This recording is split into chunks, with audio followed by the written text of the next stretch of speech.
Hello friends, आज हम देखेंगे चैप्टर कॉन्ग्रुएंस। कॉन्ग्रुएंस चैप्टर के एक्सरसाइज को बनाने से पहले हम थोड़ा इंट्रोडक्शन देख लेते हैं।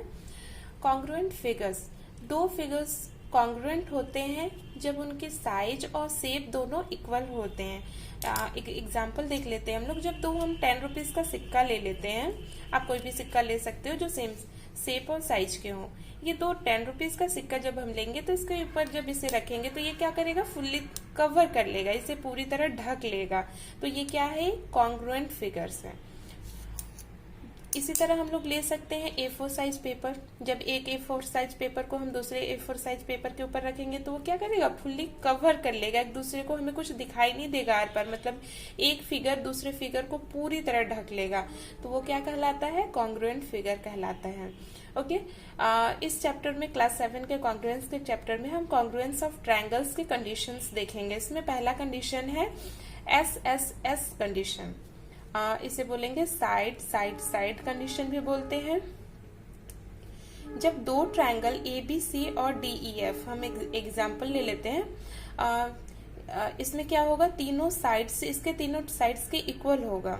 इस ट्रायंगल का तीनों साइड इस ट्रायंगल के तीनों साइड के इक्वल हो जाए तो ये दोनों ट्रायंगल क्या होंगे, कॉन्ग्रुएंट होंगे। कॉन्ग्रुएंट का सिंबल इस तरह होता है, ठीक है। अब जो पहला कंडीशन है, इसमें हम साइड्स को ऐसे दिखाएंगे, side AB is equals to side DE, एक डैश से दिखाया हमें, ये दोनों इक्वल है, इसका मतलब होगा। BC is equals to EF, इसे दो डैश से दिखाया, इसका मतलब ये साइड इस साइड के इक्वल है। और AC is equals to DF, इसका मतलब हुआ, इसे 3 डैश से दिखाया हमने, इसका मतलब हुआ AC साइड DF साइड्स के इक्वल है। इसका मतलब इस ट्रायंगल के तीनों साइड इस ट्रायंगल के तीनों साइड्स के इक्वल हैं।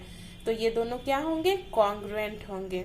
ओके, अब दूसरा कंडीशन हम देखते हैं, SAS कॉन्ग्रुएंस कंडीशंस। जब दो ट्रायंगल, हम दो ट्रायंगल का एग्जांपल देखेंगे, एक ट्रायंगल है ABC और दूसरा ट्रायंगल है PQR। अब इसमें क्या होगा, इसका एक साइड इसके एक साइड के इक्वल होगा, इसका ये साइड इस साइड के इक्वल होगा, और इनके बीच जो एंगल आता है, ओके, इंक्लूडेड एंगल, मतलब इन दोनों साइड्स के बीच का जो एंगल होगा वो इक्वल होगा, तब ये दोनों ट्रायंगल क्या होंगे, कॉन्ग्रुएंट होंगे। इस ट्रायंगल का एक साइड इस ट्रायंगल के एक साइड के इक्वल होगा, दूसरा साइड दूसरे साइड्स के इक्वल होगा, और इनके बीच जो एंगल आता है वो भी इक्वल होगा, तब इसे हम क्या बोलेंगे, SAS congruence condition, side angle side congruence condition. अब तीसरा कंडीशन देखेंगे हम, ASA कॉन्ग्रुएंस कंडीशन। अब ये कंडीशन क्या होता है, A for angle side angle congruence condition. अब एंगल साइड एंगल कॉन्ग्रुएंस लिखा हुआ है, इसका मतलब क्या होगा, दो एंगल इक्वल होंगे और एक साइड इक्वल होगा, two angles and the included side. अब देखेंगे हम, इसमें 55 डिग्री है, ये भी 55 डिग्री है, 40 डिग्री है, ये 40 डिग्री है, और इनके बीच का जो इंक्लूडेड साइड है ये भी इक्वल है, ये वाला साइड BC QR के इक्वल होगा, तब ये दोनों ट्रायंगल क्या होंगे, कॉन्ग्रुएंट होंगे। Triangle ABC is congruent to triangle PQR। और एक कंडीशन आता है इसमें, RHS कॉन्ग्रुएंस कंडीशन।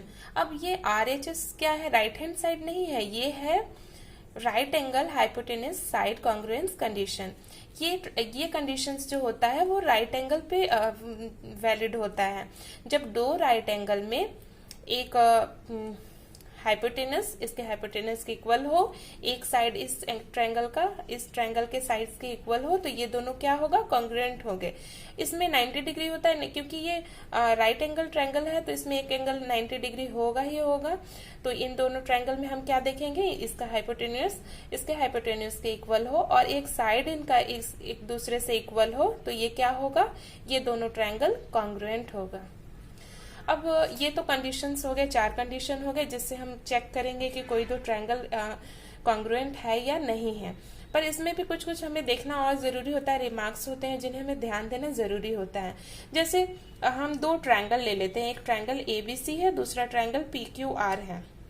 अब इसमें क्या देखेंगे हम, इसके तीनों एंगल इसके तीनों एंगल के इक्वल हैं, पर क्या ये कॉन्ग्रुएंट होगा? क्या इस फिगर को इसके ऊपर रखेंगे तो क्या ये पूरी तरह से कवर करेगा? नहीं करेगा।